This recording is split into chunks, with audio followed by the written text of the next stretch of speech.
I just spilled a bit of bread pudding. We made the bread pudding. Very good. My compliments to the chef. Anyway, I was going to do it. Oh, does he need it? Yeah! What? Yeah! I can't read and hold something at the same time. My wife said to me today, why don't you tell an Irish joke or two?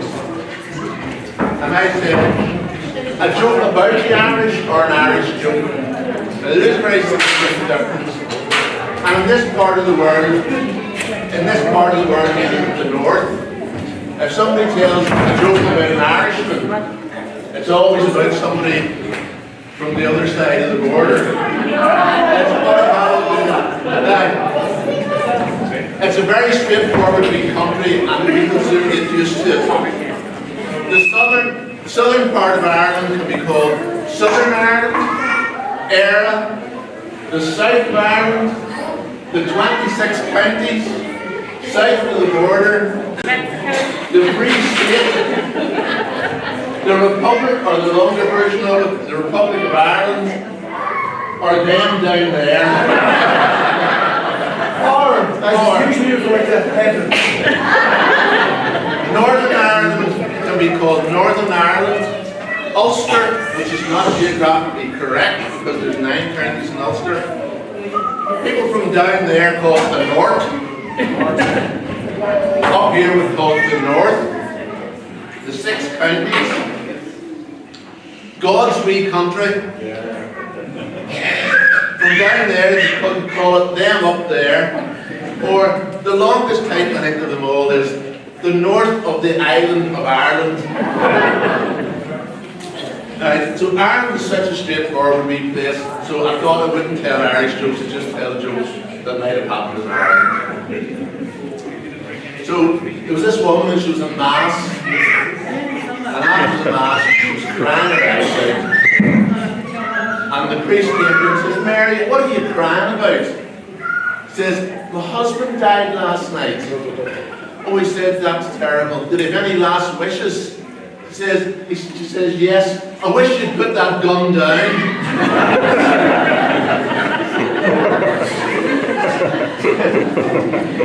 The priest was riding along the road one day and he had stopped with the police, and sitting on the passenger seat was an empty wine bottle. And the policeman says to him, Father, what have you been drinking? He says, just water. He says, the way you were driving, it wasn't just water. He says, it was just water. He says, but you're drunk. He says, oh, another miracle.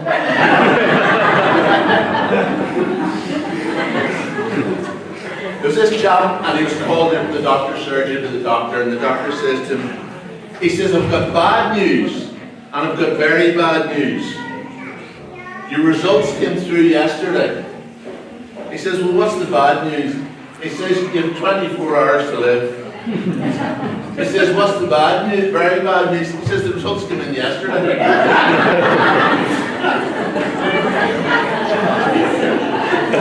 There was a chap who was in a car park, and he was desperately late for a meeting. He was dying to get to this meeting, but he couldn't find a space to park. And he just stood there and said, Father, he says, please find me a parking space. He says, I'll give up the drinks.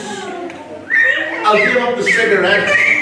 He says, I'll give up all the bad habits if you just find me a parking space.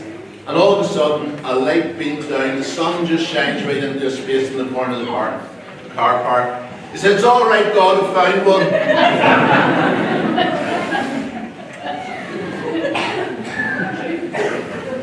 There was this engineer, and he came to a sorry end, and he ended up at the pearly gates. And he got to the pearly gates, knocked on the pearly gates. St. Peter came out to the gate, and he says, what's your name? He says, O'Brien. He says, O'Brien. He says, your name's not on the list. He says, it must be I've been good down on earth, I've been really well behaved. And I should be able to get in. He says, no, your name's not on the list. You're for the other place. So anyway, He couldn't do anything else, he had to go. So he went down into hell, but he was a good engineer, and so he started to improve things. He put down insulation on the footpaths and all, so people weren't burning their feet. He put in a fume extractor to get rid of all the smoke out of the fires of hell. And he was starting to work on other things to protect them from the heat. He put screens up and all so they wouldn't get burnt by the fierce heat. And he was working on using some of the sand that came out of the roasting hot volcanoes. He was working on getting that to make a beach out of the black sand. And then this day, St. Peter comes down to hell. Satan, there's been an awful mistake. That O'Brien fella, he should have been with us after all. And Satan says, well, he says, you're not getting him, he's too useful. You've made good use of him down here, he's improving the place. It's nearly livable down here now. And Peter says, I'm sorry, he belongs to us, we're going to have him. He says, you're not getting him, you're not getting him. He says, if you don't give him, he says, I'll get a solicitor on the job. He says, where are you going to find a solicitor in that place of yours?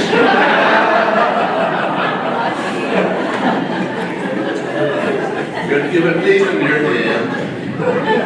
There was this guy, and he was sitting in the changing rooms of his gymnasium, and the phone beside him rings. He picks up the phone. Voice on the phone says, you know that wee dress I was looking at, love? You know, it's just my size and it suits me. Should I buy it?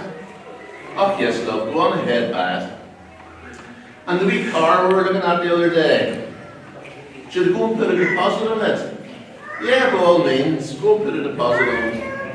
And what about that new set of furniture for out in the patio? I buy it as well, sure, get it too. Well, I'll see you later, love. Okay, bye. Who owns this phone?